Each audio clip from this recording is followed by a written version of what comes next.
ಶ್ರೀಮದ್ ಭಗವದ್ಗೀತಾ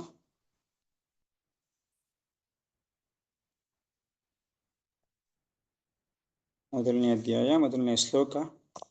ಮೊದಲನೇ ಶ್ಲೋಕ ಮಾಡಕ್ ಮುಂಚೆ ಸ್ವಲ್ಪ ಭಗವದ್ಗೀತೆ ಬಗ್ಗೆ ಇವತ್ತು ಭಗವದ್ಗೀತೆದು ಮಹತ್ವ, ಶ್ರೀಮದ್ ಭಗವದ್ಗೀತಾದು ಮಹತ್ವ ಏನು, ನಾವು ಯಾಕೆ ಭಗವದ್ಗೀತೆ ಓದಬೇಕು, ಭಗವದ್ಗೀತೆಯಲ್ಲಿ ಏನಿದೆ, ಇದನ್ನ ನಾವು ಎಲ್ಲ ಆಲ್ರೆಡಿ ತಿಳ್ಕೊಂಡಿದೀವಿ. ಆದ್ರೂ ಕೂಡ ಒಂದ್ಸರಿ ಮತ್ತೆ ಶ್ರವಣ ಕೀರ್ತನ ಸ್ಮರಣ ಮಾಡೋಣ. ಯಾಕೆ ಸ್ಮರಣ ಮಾಡೋದು ತುಂಬಾ ಮುಖ್ಯ. ತಿಳ್ಕೊಂಡಿದ್ದು ಮತ್ತೆ ನಮಗೆ ಜ್ಞಾತ ಆಗ್ಬೇಕಾದ್ರೆ, ಮತ್ತೆ ಅದನ್ನ ನಾವು ಆಚರಣೆ ಮಾಡ್ಬೇಕಾದ್ರೆ ಸ್ಮರಣೆ ಮಾಡ್ತಾ ಇರ್ಬೇಕು. ಅದರಿಂದ ಭಗವದ್ಗೀತೆ ತುಂಬಾ ಸಲ ಓದಿದೀವಿ, ತುಂಬಾ ಸಲ ಕೇಳಿದೀವಿ. ಭಗವದ್ಗೀತೆ ಅನ್ನೋದು ನಮ್ಮ ಆಧ್ಯಾತ್ಮಿಕ ಜೀವನದಲ್ಲಿ ತುಂಬಾ ಪದೇ ಪದೇ ಕೇಳ್ತಾ ಇರೋಂಥ ವರ್ಡ್. ಪದೇ ಪದೇ ನಾವು ಅದನ್ನ ಅಭ್ಯಾಸ ಮಾಡ್ತಾ ಇದೀವಿ, ಅಭ್ಯಾಸನೂ ಮಾಡ್ತಾನೂ ಇರ್ತೀವಿ, ಕೊನೆ ತನಕ ಮಾಡ್ತಾನೆ ಇರ್ಬೇಕು. ಯಾವತ್ತು ಮುಗಿದಿರಂತ ಗ್ರಂಥ. ಇದು ಆಧ್ಯಾತ್ಮಿಕ ಜೀವನದಲ್ಲಿ ABCD ತರ ಇದ್ರೂ ಕೂಡ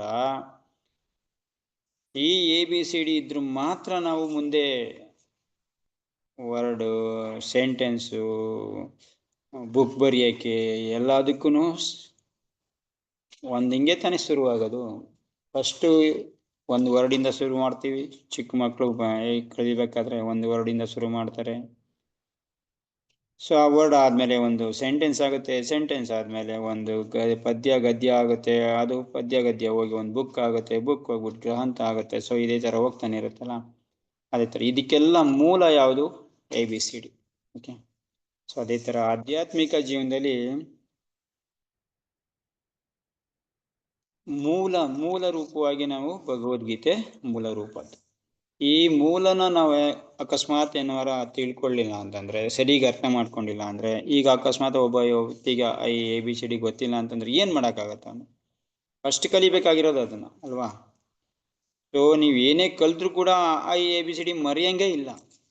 ಅದೇ ತರ ನಾವು ಭಗವದ್ಗೀತೆನ ನಾವ್ ಎಷ್ಟೇ ಮೇಲೆ ಹೋದ್ರು ಕೂಡ ಆಧ್ಯಾತ್ಮಿಕ ಜೀವನದಲ್ಲಿ ಭಗವದ್ಗೀತೆನ ಮರೆಯಂಗಿಲ್ಲ. ಅದಕ್ಕೆ ಪ್ರಭುಪಾದ ಏನ್ ಮಾಡಿದ್ರು, ಪ್ರತಿನಿತ್ಯ ನೀವು ಟೆಂಪಲ್ ಅಂದ್ಮೇಲೆ, ದೇವಸ್ಥಾನ ಅಂದ್ಮೇಲೆ ಪ್ರತಿನಿತ್ಯ ಭಗವದ್ಗೀತೆನ ಓದಕ್ಕೆ ಇಟ್ರು.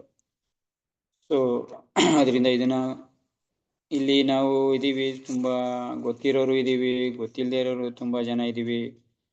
ಮತ್ತೆ ಮತ್ತೆ ತಿರ್ಗಾ ಇದನ್ನ ವಾಚನ ಮಾಡ್ತಾ ಇರೋದು, ಕೇಳ್ತಾ ಇರೋದು ನಮ್ಗೆ ನಮ್ಮ ಕರ್ಣಕ್ಕೆ, ಹೃದಯಕ್ಕೆ, ಮತ್ತೆ ಆತ್ಮಕ್ಕೆ ಆಹ್ಲಾದಕರವಾಗಿರೋದು, ಆನಂದವಾಗಿರೋದು.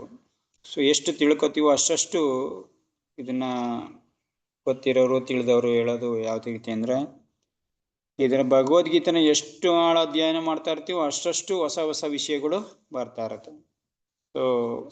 ಭೂಮಿನ ಉದಾಹರಣೆ ಹೇಳ್ತಾರೆ, ಭೂಮಿನ ಆಗದಂಗೆ ಅದರಲ್ಲಿ ಜಾಸ್ತಿ ಒಳ್ಳೊಳ್ಳೆ ವಸ್ತುಗಳು ಸಿಗುತ್ತೆ ಅಂತ ಹೇಳ್ತಾರೆ. ಅಂದ್ರೆ ಅದು ಫಲವತ್ತತೆ ಜಾಸ್ತಿ ಆಗ್ತಾ ಇರುತ್ತೆ ಭೂಮಿ ಆಳದಲ್ಲಿ ಅಂತ. ಅದೇ ತರ ಭಗವದ್ಗೀತೆನ ಅಗದಷ್ಟು ತಿಳ್ಕೊಂಡಷ್ಟು ಏನಾಗ್ತಾ ಇರುತ್ತೆ, ಮಂಥನ ಮಾಡಿದಷ್ಟು ಅದರಿಂದ ಹೊಸ ವಿಚಾರಗಳು, ಹೊಸ ಒಂದು ರೂಪ, ಹೊಸ ಒಂದು ಆಧ್ಯಾತ್ಮಿಕ ಆನಂದ, ಆಧ್ಯಾತ್ಮಿಕ ಚಿಂತನೆ ನಾವು ಮಾಡ್ತಾನೆ ಇರ್ತೀವಿ. ಇದ್ರ ಬಗ್ಗೆ ಆಧ್ಯಾತ್ಮಿಕ ಜೀವನದಲ್ಲಿ ಭಗವದ್ಗೀತೆ ಬಗ್ಗೆ ಮಂಥನ ಮಾಡಿದಷ್ಟು, ಭಗವದ್ಗೀತೆ ಬಗ್ಗೆ ಅಧ್ಯಯನ ಮಾಡಿದಷ್ಟು ಬೇರೆ ಯಾವ ಗ್ರಂಥದ ಮೇಲೆ ಯಾವ ಆಚಾರ್ಯನು ಕೂಡ ಮಾಡಕ್ಕಾಗಿಲ್ಲ. ಮೂಲ ಗ್ರಂಥ ಆದ್ರೂ ಕೂಡ ಇದ್ರ ಬಗ್ಗೆ ತುಂಬಾ ಆಳ ಅಧ್ಯಯನ ನಡೆದಿದೆ. ಇರೋದು ಬರೀ ಭಗವದ್ಗೀತೆಯಲ್ಲಿ ಇರೋದು ನಮ್ಮ ಇದ್ರ ಪ್ರಕಾರ, ನಮ್ಮ ಇದಕ್ಕೆ ಗೊತ್ತಿರೋ ಪ್ರಕಾರ ಬರೀ 700 ಶ್ಲೋಕ ಅಂತ ಹೇಳ್ತಾ ಇದೀವಿ. ಈ 700 ಶ್ಲೋಕನೇ ಮುಂದೆ ಬರುತ್ತೆ ಮಹಾತ್ಮ್ಯದಲ್ಲಿ. ತುಂಬಾ ಅಗಾಧವಾಗಿರುವಂತ ಜ್ಞಾನ ಕೃಷ್ಣ ಕೊಟ್ಟಿರುವಂಥದ್ದು, ಅಗಾಧವಾಗಿರೋಂಥ ಜ್ಞಾನನ ಕೊಟ್ಟಿದ್ದಾನೆ. ಅದನ್ನ ನಾವು ತಿಳ್ಕೊಳಕ್ ಹೋದಾಗ ಕೃಷ್ಣಂದು ಜ್ಞಾನ ಒಂದೊಂದು ಸರಿ ಓದಾಗ್ಲೂ ಒಂದೊಂದು ನಮ್ಗೆ ಜ್ಞಾನ ಸಿಗ್ತಾ ಇರುತ್ತೆ. ಇವಾಗ ನೀವು ಆಲ್ರೆಡಿ ಕೇಳಿದ್ದೀರಾ, ಇವಾಗ್ಲೂ ಕೇಳಿ. ನಾ ಹೇಳಿದ್ನೇ ಹೇಳೋದು, ಏನ್ ಹೇಳಿದೀನೋ ಅಷ್ಟೇ ಹೇಳೋದು. ಇವಾಗ ನಿಮ್ಗೆಲ್ಲ ಕ್ಲಾಸಲ್ಲಿ ಸುಮಾರು ಜನಕ್ಕೆ ಇದು ಅಭ್ಯಾಸ ಆಗಿದೆ, ಹೇಳಿದ್ದೀನಿ. ಸುಮಾರು ಸರಿ ಅವಾಗ ವಿದ್ಯಾನ ಆಗಿದೆ. ಅದ್ರದ್ದು ಮಧ್ಯ ವಿಷಯಗಳು ಬರ್ತಾನೆ ಇದೆ. ಅರ್ಜುನ ಅಂತ ಹೇಳ್ತಾನೆ ಇರ್ತೀವಿ. ನಾನಂತೂ ಅರ್ಜುನ ತುಂಬಾ ವಿಷಯನ ಅವ್ರದ್ದು ಅರ್ಜುನ್ ಬಗ್ಗೆ ಹೇಳ್ತಾನೆ ಇದ್ದೆ. ಅವಾಗೆಲ್ಲ ವಿಷಯ ಬರ್ತಾನೆ ಇರ್ತವೆ. ಸೊ ಈ ಬರ್ತಾ ಇದ್ರು ಕೂಡ ಮತ್ತೆ ಮತ್ತೆ ತಿರ್ಗಿ ಏನೋ ಒಂದು ಹೊಸ ವಿಷಯ ಅಂತ ಅನ್ಸುತ್ತೆ. ನಾನು ಅವಾಗ ಹೇಳ್ತಾ ಇರ್ತೀನಿ, ಇದು ಇವತ್ತೇ ಬಂದಿದ್ದು ನನಗೆ ಹೇಳಿದ್ದು ಅಂತ. ಅದರಿಂದ ಮತ್ತೆ ಇವಾಗಲೂ ಕೂಡ ಹೊಸ ವಿಷಯ ಬರ್ಬೋದು. ಮತ್ತೆ ತುಂಬಾ ಡೀಪಾಗಿ ಅಧ್ಯಯನ ಮಾಡಿದಾಗ, ತುಂಬಾ ಸೀರಿಯಸ್ ಆಗಿ ಮಾಡಿದಾಗ ಅದು ಇನ್ನೂ ಆಳಕ್ಕೆ ಇಳಿಬೋದು, ಇನ್ನೂ ಅದು ನಮ್ಗಾಗ್ಬೋದು ಅಂತ ನಾವು ಒಂದು ಉದ್ದೇಶದಿಂದ ಮತ್ತೆ ತಿರ್ಗಿ ಹೊಸಬರಿಗೋಸ್ಕರ ಅಧ್ಯಯನ ಆಗ್ಲಿ ಅಂತ ಮತ್ತೆ ಏನು ಇದನ್ನ ಅಟ್ಲೀಸ್ಟ್ ನಮಗೆ ಗೊತ್ತಿರೋದನ್ನ ಇದನ್ನ ರೆಕಾರ್ಡ್ ಮುಖಾಂತರ ಆಡಿ ಯಾವುದೋ ಒಂದ್ರಲ್ಲಿ ಬಿಟ್ರೆ ಅದನ್ನ ಮುಂದೆ ಯಾರೋ ಒಬ್ರು ನೋಡ್ತಾರೆ. ನೋಡ್ಲಿಲ್ಲ ಅಂದ್ರೂ ಪರವಾಗಿಲ್ಲ, ಇದ್ರೂ ಪರವಾಗಿಲ್ಲ, ಸುಮ್ಮನೆ ನಮ್ಗಿರೋ ಫೆಸಿಲಿಟಿಲಿ ನಾವು ದುಡ್ಡು ಕೊಡ್ತಾ ಇದೀವಿ, ಯೂಟ್ಯೂಬ್ಗೆ ಹಾಕ್ಬಿಡೋಣ, ಅಲ್ಲಿ ಇರುತ್ತೆ, ಯಾವಾಗಲೂ ಒಂದ್ಸರಿ ಯಾರೋ ಒಬ್ರು ನೋಡ್ತಾರೆ. ಸೊ ತುಂಬಾ ಜನ ಇಟ್ಬಿಟ್ಟಿದ್ದಾರೆ, ತುಂಬಾ ಜನ ಇದೆ, ನಿಮ್ದೊಂದು ಯಾಕೆ ಅಂತ ಹೇಳ್ಬೋದು. ಆದ್ರೆ ಏನ್ ಮಾಡೋದು, ನಾವು ಮಾಡ್ತಾ ಇದೀವಿ, ಅದು ನಮ್ದೊಂದು ಇರ್ಲಿ ಅಲ್ಲಿ, ಸುಮ್ಮನೆ ಯಾರೋ ಒಂದು ನೋಡಿದ್ರೆ ನೋಡ್ಲಿ, ಏನೋ ಹೊಸ ವಿಷಯದ ಸಿಕ್ಕಿದ್ರು ಸಿಕ್ಬೋದು ಅಂತ ಒಂದು ಉದ್ದೇಶಕ್ಕೆ ಅದನ್ನ ಬಿಡ್ತಾ ಇದೀವಿ. ಸೊ ನೀವು ಕಲಿಯೋದು ಮುಖ್ಯ, ಅಲ್ಲಿ ಹೋಗೋದು ಇಲ್ಲಿ ಹೋಗೋದು ನಮ್ಗೆ ಅಭ್ಯಾಸ ಬೇಕಾಗಿಲ್ಲ. ಅದು ನೀವು ಇವಾಗ ಏನ್ ಹೇಳ್ತೀರೋ ಅದನ್ನ ಕಲಿಯೋದು ಮುಖ್ಯ. ಸೊ ಭಗವದ್ಗೀತೆ ಬಗ್ಗೆ ಮಹತ್ವ ಸ್ವಲ್ಪ ತಿಳ್ಕೊಳ್ಳೋಣ. ಇದ್ರ ಬಗ್ಗೆನೂ ಕೂಡ ಭಗವದ್ಗೀತೆ ಮಹಾತ್ಮೆಯಲ್ಲಿ ಭಗವದ್ಗೀತೆ ಮಹಾತ್ಮನ ಹೇಳಿದ್ದಾರೆ. ಸೊ ಹೋಗ್ತಾ ಹೋಗ್ತಾ ಇದ್ರ ಬಗ್ಗೆ ಮಹತ್ವನು ಅವಾಗ ಹೇಳ್ತಾ ಇರ್ತೀನಿ, ಏನೋ ಹೊಸದ್ ಬಂದ್ರೆ. ಸೊ ಸದ್ಯಕ್ಕೆ ನಮಗೆ ಗೊತ್ತಿರೋ ಪ್ರಕಾರ ಇವಾಗ ಸ್ವಲ್ಪ ಒಂದು 7-8 ಶ್ಲೋಕ ಇದೆ, ಅದನ್ನ ತಿಳ್ಕೊಳ್ಳೋಣ. ಭಗವದ್ಗೀತೆ ಏನು, ಭಗವದ್ಗೀತೆದು ಮಹತ್ವ ಏನು ಅಂತ ಗೊತ್ತಾಗುತ್ತೆ. ಸೊ ಈ ಭಗವದ್ಗೀತೆ ಮಹಾತ್ಮ್ಯದಲ್ಲಿ ಮೊದಲನೇ ಶ್ಲೋಕದಲ್ಲಿ ಹೇಳ್ತಾರೆ, ಗೀತಾ ಶಾಸ್ತ್ರಮಿದಂ ಪುಣ್ಯಂ ಯೇ ಪಠೇತ್ ಪ್ರಯತಾ ಪುಮಾನ್. ಸೊ ಇದನ್ನ 30ನೇ ಪೇಜ್ ನಂಬರ್ 30ರಲ್ಲಿ, ಸೊ ಗೀತಾ ಅಧ್ಯಯನ ಶೀಲಸ್ಯ ಅಂತ ಓದ್ತೀವಲ್ಲ ಅದ್ರ ಮೇಲೆ ಇದೆ ನೋಡಿ. ಗೀತಾ ಶಾಸ್ತ್ರಮಿದಂ ಪುಣ್ಯಂ ಯೇ ಪಠೇತ್ ಪ್ರಯತಾ ಪುಮಾನ್. ಏನು ಗೀತಾ ಅಧ್ಯಯನ, ಯಾರು ಈ ಶಾಸ್ತ್ರನ ಓದ್ತಾನೋ, ಭಗವದ್ಗೀತೆ ಉಪದೇಶವನ್ನು ಸರಿಯಾಗಿ ಅನುಷ್ಠಾನಕ್ಕೆ ತಂದರೆ ಮನುಷ್ಯನು ಬದುಕಿನ ಎಲ್ಲಾ ದುಃಖಗಳಿಂದ ಮತ್ತು ಆತಂಕಗಳಿಂದ ಮುಕ್ತನಾಗಬಹುದು. ಭಯ ಶೋಕಾದಿ ವರ್ಜಿತ.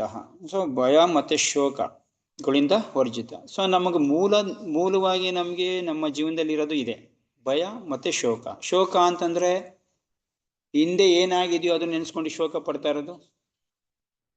ಭಯ ಅಂತ ಅಂದ್ರೆ ಏನೇನೋ ನಾವು ಮಾಡಿದ್ವಿ, ತಪ್ಪು ಮಾಡಿದೀವೋ ಇಲ್ಲ ಒಳ್ಳೇದು ಮಾಡಿದ್ವಿ, ಏನೋ ಒಂದು ಶೋಕ. ಅದಕ್ಕೆ ದುಃಖ ಪಡ್ತಾ ಇದೀವಿ ಇವಾಗ ಅಟ್ ಪ್ರೆಸೆಂಟ್ ಅಲ್ಲಿ. ಮತ್ತೆ ಅಟ್ ಪ್ರೆಸೆಂಟ್ ಅಲ್ಲಿ ಭಯ, ಮುಂದೆ ಏನಾಗುತ್ತೋ ಅಂತ ಭಯ ಪಡ್ತಾ ಇದೀವಿ ಅಲ್ವಾ. ಸೊ ಈ ಹಿಂದೆ ಮತ್ತೆ ಮುಂದೆ ಇದ್ರದ್ದು ಭಯ ಮತ್ತೆ ಶೋಕದಿಂದ ಕೂಡಿದೀವಲ್ಲ, ಇದನ್ನ ನಮ್ಗೆ ದೂರ ಮಾಡೋಂಥದ್ದು ಯಾವುದು? ಭಗವದ್ಗೀತೆ. ಭಗವದ್ಗೀತೆನ ಯಾವ ತರ ಓದ್ಬೇಕು ಭಗವದ್ಗೀತೆನ ಅಂತ ಹೇಳ್ತಾ ಇದೆ. ಭಗವದ್ಗೀತೆ ಉಪದೇಶನು ಸರಿಯಾಗಿ ಅನುಷ್ಠಾನ ಮಾತಂದರೆ, ಅನುಷ್ಠಾನ ಓದದ್ದಲ್ಲ ಇದು. ಅನುಷ್ಠಾನ ಅಂದ್ರೆ ಏನು? ನಮ್ಮ ಜೀವನಕ್ಕೆ ಅಳವಡಿಸ್ಕೊಳ್ಳೋಂಥದ್ದು. ಭಗವದ್ಗೀತೆನ ಅನುಷ್ಠಾನ ಮಾಡ್ಬೇಕೇ ಹೊರತು ಇದು ಓದ ಗ್ರಂಥ ಅಲ್ಲ. ಇದು ನಮ್ಮ ಯಾವುದೇ ಗ್ರಂಥ ಆಗ್ಲಿ, ನಮ್ಮ ಆಧ್ಯಾತ್ಮಿಕ ಗ್ರಂಥಗಳು ಅನುಷ್ಠಾನ ಮಾಡಂಥವು. ಅನುಷ್ಠಾನ ಅಂದ್ರೆ ನಮ್ಮ ಜೀವನಕ್ಕೆ ಅಳವಡಿಸ್ಕೊಳ್ಳೋಂಥವು. ಸುಮ್ಮನೆ ಓದ್ ಬಿಡಂತ ಗ್ರಂಥ ಅಲ್ಲ, ಅದೇನ್ ಕತೆ ಬುಕ್ ಅಲ್ಲ, ಕತೆ ಇದಲ್ಲ. ಅದು ನಮ್ಮ ಶಾಸ್ತ್ರಗಳು ನಮ್ಮ ಜೀವನಕ್ಕೆ ಅಳವಡಿಸ್ಕೊಂಡು ನಮ್ಮ ದುಃಖ ಮತ್ತೆ ಭಯ ಮತ್ತೆ ಶೋಕಗಳಿಂದ ದೂರ ಆಗ್ಲಿ ಅಂತ ಇರೋದು. ಅದರಿಂದ ಅನುಷ್ಠಾನ ಮಾಡಿದವನು ತಂದ್ರೆ ಮನುಷ್ಯನ ಬದುಕಿನ ಎಲ್ಲಾ ದುಃಖಗಳಿಂದ ಮತ್ತು ಆತಂಕಗಳಿಂದ ಮುಕ್ತನಾಗುತ್ತಾನೆ. ಗೀತಾ ಶಾಸ್ತ್ರಮಿದಂ ಪುಣ್ಯಂ. ಗೀತಾ ಶಾಸ್ತ್ರನ ಓದೋದು ಪುಣ್ಯಕರವಾಗಿರೋದು. ಇದಕ್ಕಿನ್ನ ಪುಣ್ಯಕರವಾಗಿರೋದು ಬೇರೆ ಇಲ್ಲ. ಪಠೇ ಪ್ರಯತಾ ಪುಮಾನ್. ಯಾರು ಪ್ರಯತ್ನ ಮಾಡ್ತಾನೋ, ಪುಮಾನ್ ಅಂದ್ರೆ ಮನುಷ್ಯ, ಯಾವ ಮನುಷ್ಯ ಗೀತಾಶಾಸ್ತ್ರನ ಧ್ಯಾನ ಮಾಡಿ ಮಾಡ್ತಾನೋ ಅವನೇನ್ ಮಾಡ್ತಾನೆ? ಭಯ ಶೋಕದಿಂದ ವರ್ಜಿತ ಆಗ್ತಾನೆ. ಇದು ಗೀತಾ ಮಹಾತ್ಮ್ಯದಲ್ಲಿರುವಂತಹ ಮೊದಲನೇ ಶ್ಲೋಕ. ಅಂತಹ ಬದುಕಿನ ಏನಾಗುತ್ತೆ? ಅದು ಆಧ್ಯಾತ್ಮಿಕ ಬದುಕು ಅಂದ್ರೆ ಇದೆ. ಸೊ ಮೊದಲಿಗೆ ನಾವು ಭಗವದ್ಗೀತೆನ ಅಧ್ಯಯನವನ್ನ ಅನುಷ್ಠಾನ ಮಾಡ್ಕೊಂಡ್ರೆ ನಮ್ಮ ಜೀವನಕ್ಕೆ ಏನು ನಮ್ಮ ಕೈಲಾಗುತ್ತೋ ನಮ್ಮ ಜೀವನಕ್ಕೆ ಅಳವಡಿಕೆ ತರ ಗುರುಗಳು ಹೇಳ್ತಾರೆ ಯಾವ ರೀತಿ ಮಾಡೋದು. ಪ್ರಭುಪಾದ ಮುಖ್ಯವಾಗಿ ಪ್ರಭುಪಾದ ನಮ್ಗೆ ಯಾವ ರೀತಿ ಅನುಷ್ಠಾನ ಮಾಡ್ಬೇಕಿದನ್ನ ಯಾವ ರೀತಿ ನಾವು ಅಳವಡಿಸ್ಕೋಬೇಕು ಅಂತ ಹೇಳ್ತಾ ಹೋಗ್ತಾರೆ. ಆ ತರ ಅಳವಡಿಸ್ಕೊಂಡವನು ಮುಂದಿನ ಬದುಕೇನಾಗುತ್ತೆ? ಆಧ್ಯಾತ್ಮಿಕ ಬದುಕಾಗುತ್ತೆ. ಆಧ್ಯಾತ್ಮಿಕದ್ದು ಮೊದಲನೇ ಹೆಜ್ಜೆ ಏನದು? ಭಗವದ್ಗೀತೆ ಮೊದಲನೇ ಹೆಜ್ಜೆ. ಆಧ್ಯಾತ್ಮಿಕದ್ದು ಮೊದಲನೇ ಹೆಜ್ಜೆ ಅಂದ್ರೆ ಭಗವದ್ಗೀತಾ. ಇನ್ನೊಂದು ಲಾಭವೆಂದರೆ ಸೊ ಇದೊಂದು ಲಾಭ ಆಯ್ತು. ಎರಡನೇದು ಗೀತಾ ಮಹಾತ್ಮ್ಯದಲ್ಲಿ ಗೀತಾಧ್ಯಾಯ ಗೊತ್ತಲ್ಲ ನಿಮಗೆ. ಗೀತಾಧ್ಯಾಯನ ಶೀಲಸ್ಯ ಪ್ರಾಣಾಯಾಮ ಪರಸ್ಯ ಚ ನೈವ ಸಂತಿ ಈ ಪಾಪಾನಿ ಪೂರ್ವ ಜನ್ಮ ಕೃತಾನಿ ಚ. ಇವೆಲ್ಲ ಬಾಯಟ್ ಮಾಡ್ಬೇಕು. ಈ ಶ್ಲೋಕಗಳು ತುಂಬಾ ಬಾಯಟ್ ಮಾಡಕ್ಕೆ ಏನ್ ಕೇಳ್ತಾ ಇದಿರೋ ಯಾರು ಗೊತ್ತಿಲ್ವೋ ಈ ಶ್ಲೋಕ ಎಲ್ಲ ಬಾಯಟ್ ಮಾಡ್ಬೇಕು. ಗೀತಾ ಅಧ್ಯಯನ ಯಾರಾದ್ರೂ ಭಗವದ್ಗೀತೆ ಮಹತ್ವ ಏನಪ್ಪಾ ಅಂತ ಕೇಳಿದಾಗ ನೀವು ಭಗವದ್ಗೀತೆ ಶ್ಲೋಕ ಹೇಳಂಗಿಲ್ಲ. ಹೇಳ್ಬೋದು, ಹೇಳಕ್ಕಾಗಲ್ಲ ಅಂತಲ್ಲ. ಸೊ ಆದ್ರೆ ಮೂಲವಾಗಿರಂತ ಇದು ಏನು ಭಗವದ್ಗೀತೆಯಿಂದ ಏನು ಲಾಭ ಅಂತಂದಾಗ ಈ ಶ್ಲೋಕದ ಮುಖಾಂತರ ಹೇಳಿದ್ರೆ ಅವ್ರಿಗೆ ತುಂಬಾ ಡೀಪಾಗಿ ಅರ್ಥ ಆಗುತ್ತೆ. ಏನು ಗೀತಾಧ್ಯಯನ ಶೀಲಸ್ಯ ಪ್ರಾಣಾಯಾಮ ಪರಸ್ಯ ಚ ನೈವ ಸಂತಿ ಈ ಪಾಪಾನಿ ಪುನರ್ಜನ್ಮ ಕೃತಾನಿ ಚ ಪೂರ್ವಜನ್ಮ ಕೃತಾನಿ ಚ. ಏನಿಂದ ಹೇಳ್ತಾ ಅರ್ಥ, ಭಗವದ್ಗೀತೆಯನ್ನು ಶ್ರದ್ಧೆಯಿಂದ ಅತ್ಯಂತ ಪ್ರಾಮಾಣಿಕತೆಯಿಂದ ಅಧ್ಯಯನ ಮಾಡಿದರೆ ಯಾವ ತರ ಶ್ರದ್ಧೆ ಇರ್ಬೇಕು. ಶ್ರದ್ಧೆ ಅಂದ್ರೆ ಏನು? ಆಸಕ್ತಿ. ನೋಡಿ, ಇದನ್ನ ಸ್ವಲ್ಪ ನಾವು ಇಂಟರಾಕ್ಟ್ ಆಗಿ ಮಾಡಿದಾಗ ನೀವು ಏನಾರ ಕೇಳಿದಾಗ ನೀವು ಹೇಳ್ಬೋದು. ನಾನು ಇಲ್ಲಿ ಕೂತಿರೋರಿಗೆಲ್ಲ ಇಲ್ಲಿ ಕೂತಿರೋರೇನು ಟೆಂಪ್ರರಿ ಇರ್ತಾರೆ, ಮುಖ್ಯವಾಗಿ ಮಾಡ್ತಾರದು ನಿಮ್ಗೆ ಅಲ್ವಾ.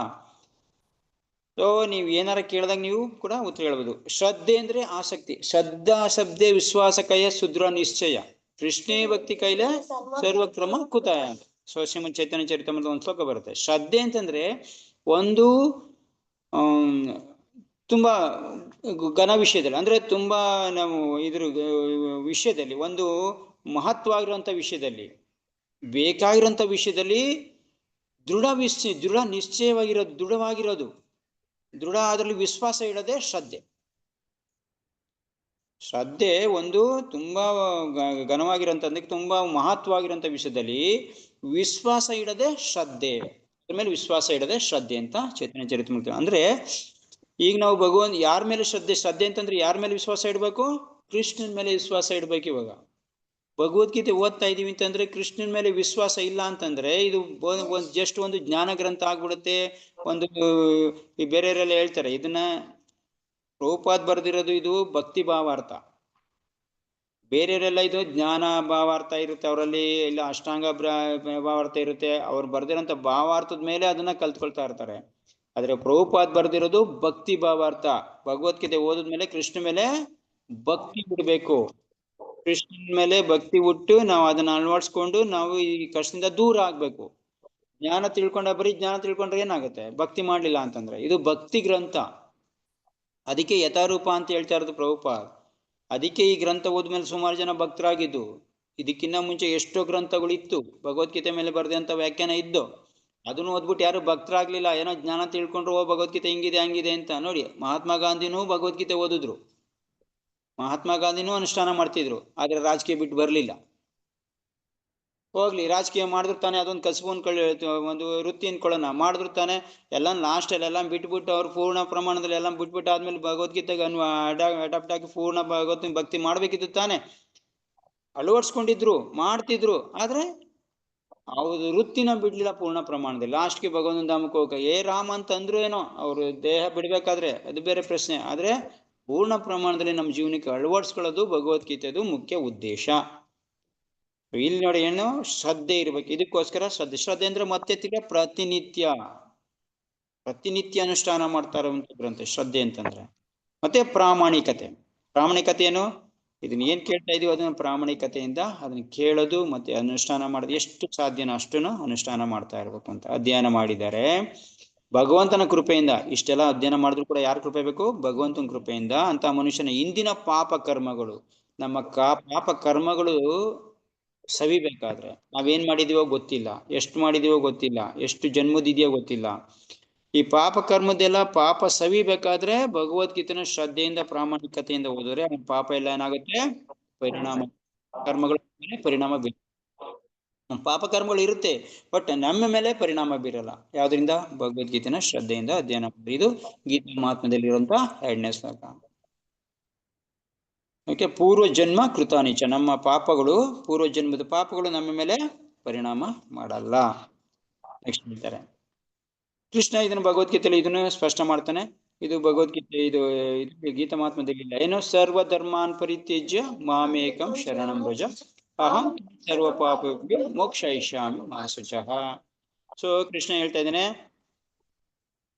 ಯಾರು ಎಲ್ಲಾ ಧರ್ಮಗಳನ್ನ ಬಿಟ್ಟು ನೀವೇನ್ ಕಲ್ಪನೆ ಮಾಡ್ಕೊಂಡಿದ್ಯೋ ಇದು ಧರ್ಮ ಅದು ಒಳ್ಳೇದು ಇದು ಕೆಟ್ಟದ್ದು ಅಂತ ಏನೇನ್ ಕಲ್ಪನೆ ಮಾಡ್ಕೊಂಡಿದ್ದೀರಲ್ಲ ಅದೆಲ್ಲ ಬಿಡಿ.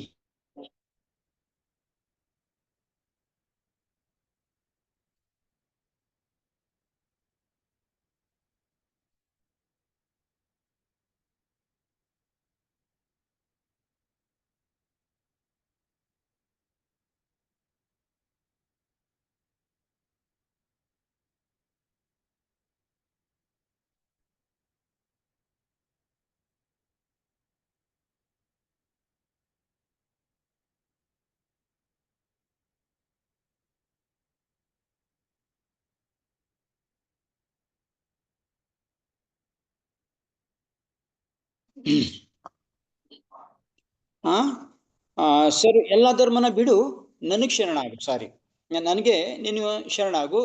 ನಿಂದೆಲ್ಲಾ ಪಾಪನ ನಾನು ತಗೋತೀನಿ, ನಾನು ನಾಶ ಮಾಡ್ತೀನಿ, ನಾನು ನಿನ್ನ ಉದ್ಧಾರ ಮಾಡ್ತೀನಿ. ಈಗ ಮಾಡಿರೋದೆಲ್ಲ ಬಿಟ್ಬಿಡು. ನೀನು ಏನೇನ್ ಮಾಡಿದ್ಯೋ ಪರವಾಗಿಲ್ಲ. ಯಾವಾಗ ಇದನ್ನ ಓದ್ತೀವೋ ಅವಾಗ ನಾವೇ ಕೃಷ್ಣ ಹೇಳ್ತಾ ಇರೋದು, ಎಲ್ಲರೂ ಎಷ್ಟೋ ಜನದೇನೋ ಇಷ್ಟೊಂದು ಜನ ಮನೆಯಲ್ಲ ಇಷ್ಟೊಂದು ದಿನದೆಲ್ಲ ಪಾಪ ಮಾಡ್ಬಿಟ್ಟು ಇವಾಗ ನೀನು ಭಗವಂತ ಬೇಕು ಅಂತ ಬಂದಿದ್ಯಾ, ಭಗವಂತನ ಇದಾಗಿದ್ಯಾ, ಭಗವಂತ ಇವಾಗ ಒಳ್ಳೇದ್ ಮಾಡ್ತಾನೆ, ನಿನ್ಗೆ ಇಷ್ಟೊಂದು ಪಾಪ ಮಾಡಿದ್ಮೇಲೆ. ಭಗವಂತ ಇರೋದೇ ಅದಕ್ಕೆ. ಯಾಕೆಂದ್ರೆ ನಮ್ಗೆ ಗೊತ್ತಿರ್ಲಿಲ್ಲ ಅವ್ನು ಶರಣಾದ್ರೆ ಪಾಪ ಮಾಡದೆ ಇದನ್ನ ಶರಣಾದ್ರೆ ನಮ್ಗೆ ಒಳ್ಳೇದಾಗುತ್ತೆ ಅಂತ ಈಗ ಶರಣಾಗಿದ್ದೀನಿ, ಭಗವಂತ ಒಳ್ಳೇದ್ ಮಾಡ್ತಾನೆ. ಯಾಕಾಗೋದಿಲ್ಲ? ಬರೀ ಇದೊಂದು ಜನ್ಮದ್ ನೋಡ್ಬೇಡಿ, ಕೋಟಿ ಜನ್ಮದಲ್ಲಿ ಪಾಪನೇ ಮಾಡಿದೀವಿ. ಬರೀ ಇದೊಂದು ಜನ್ಮದ್ ಏನ್ ನೋಡ್ತಾ ಇದ್ದೀರಾ? ಸೊ ಅಂಥದಕ್ಕೆಲ್ಲ ಪಾಪ ನಾಶ ಆಗ್ಬೇಕಾದ್ರೆ ನಾವು ಭಗವಂತನಿಗೆ ಶರಣ ಆಗ್ಲೇಬೇಕು. ಇಲ್ಲರ ಪಾಪನ ಕಳ್ಕೊಳ್ಳೋಂಥ ಮಾರ್ಗ ಬೇರೊಂದು ಇಲ್ವೇ ಇಲ್ಲ. ಇದ್ರೂ ಕೂಡ ಅದು ಮತ್ತೆ ತಿರ್ಗಾ ಕೋಟಿ ಜನ್ಮ ಆಗುತ್ತೆ. ಸೊ ಎಷ್ಟು ಜನ್ಮ ಇದೆಯೋ ಅಷ್ಟು ಜನ್ಮ ಬೇಕಾಗುತ್ತೆ. ಅದರಿಂದ ಭಗವಂತನಿಗೆ ಶರಣ ಆಗೋದು ಯಾವಾಗ ತಿಳ್ಕೊತೀವೋ ಅವನಿಗೆ ಶರಣಾಗಿ ನಮ್ಮ ಪಾಪನೆಲ್ಲನು ನಾ ತಗೋತೀನಿ ಅಂತ ಇದ್ರಕ್ಕೆ ಎದುರ್ಕೊಳ್ಳೇಬೇಡ ನೀನು. ಇದನ್ನ ಯೋಚನೆ ಮಾಡ್ಲೇಬೇಡ ನೀನು. ಡೌಟ್ ಪಡ್ಲೇಬೇಡ ಇದ್ರಲ್ಲಿ. ಅದನ್ನ ಹೇಳಿದಲ್ಲಿ ಏನಂತ, ಅಕಸ್ಮಾತ್ ನೀನು ಶ್ರದ್ಧೆಯಿಂದ ಇದ್ರ ಮೇಲೆ ವಿಶ್ವಾಸ ಇಟ್ಟು ಏನಾರು ನಿನ್ ಮಾತೆ ನಾನ್ ತಗೋತೀನಿ. ಇಲ್ಲಿ ಒಂದೇ ಒಂದು ಏನ್ ಬೇಕಾಗಿರೋದು, ಭಗವಂತನ ಮೇಲೆ ನಮ್ಗೆ ಶ್ರದ್ಧೆ ಇರ್ಬೇಕು, ವಿಶ್ವಾಸ ಇರ್ಬೇಕು, ನಂಬಿಕೆ ಇರ್ಬೇಕು. ಅವಾಗ ಅದು ಮಾತ್ರ ನಮ್ಗೆ ಇದು ಕರುಣೆ ಮಾಡೋದು, ಭಗವಂತ ಕರುಣೆ ಮಾಡೋದು. ಭಗವಂತ ನಮ್ಮ ನಂಬಿಕೆ ಮೇಲೆ ನಿರ್ಭರ ಆಗಿರ್ತಾನೆ. ಓಕೆ, ಮತ್ತೆ ತಿರ್ಗಾ 3ನೇ ಸೂಕ್ತದಲ್ಲಿ ಗೀತೆ ಮಹಾತ್ಮದಲ್ಲಿ ಹೇಳುತ್ತೆ. ತುಂಬಾ ಇದೆ ಭಗವದ್ಗೀತೆದು ಬಗ್ಗೆ ಮಹತ್ವ ಹೇಳ್ತಾ ಹೋದ್ರೆ ಅದನ್ನೇ ಒಂದು ದಿನಪುಡಿ ಕ್ಲಾಸ್ ಮಾಡ್ಕೊಂಡು ಹೋಗ್ಬೋದು, ಅಷ್ಟೊಂದು ಶ್ಲೋಕಗಳಿದೆ. ಸೊ ನಾವ್ ಬೇಕಾಗಿರೋದು ಮಾತ್ರ ಅಟ್ಲೀಸ್ಟ್ ಮುಖ್ಯವಾಗಿರೋದು ಅಂತ ಓದ್ತೆ ಹೇಳ್ತಾರೆ. ನೆಕ್ಸ್ಟ್ 3ನೇ ಶ್ಲೋಕದಲ್ಲಿ ಗೀತಾ ಮಹಾತ್ಮದಲ್ಲಿ, ಮಲಿನೇ ಮೋಚನಂ ಪುಂಸ ಜಲ ಸ್ನಾನಂ ದಿನೇ ದಿನೇ ಸಕೃತ್ ಸ್ನಾನಂ ಸಂಸಾರ ಮಲನಾಶನಂ. ಒಬ್ಬ ಮನುಷ್ಯನು ಪ್ರತಿನಿತ್ಯವೂ ನೀರಿನಲ್ಲಿ ಸ್ನಾನ ಮಾಡಿ ತನ್ನನ್ನು ಶುದ್ಧಿಗೊಳಿಸಿಕೊಳ್ಳಬಹುದು. ಆದರೆ ನೀರಿನಲ್ಲಿ ಅಂತಂದ್ರೆ ಗಂಗಾ ನದಿ ಅಂತ ಇಟ್ಕೊಳ್ಳಿ. ಗಂಗಾ ನದಿ ನೀರು ಅಂದ್ರೆ ಗಂಗಾ ನದಿನೇ ಎಲ್ಲ ಯಾವಾಗ್ಲೂ ಹೇಳೋದು ಶಾಸ್ತ್ರದಲ್ಲಿ.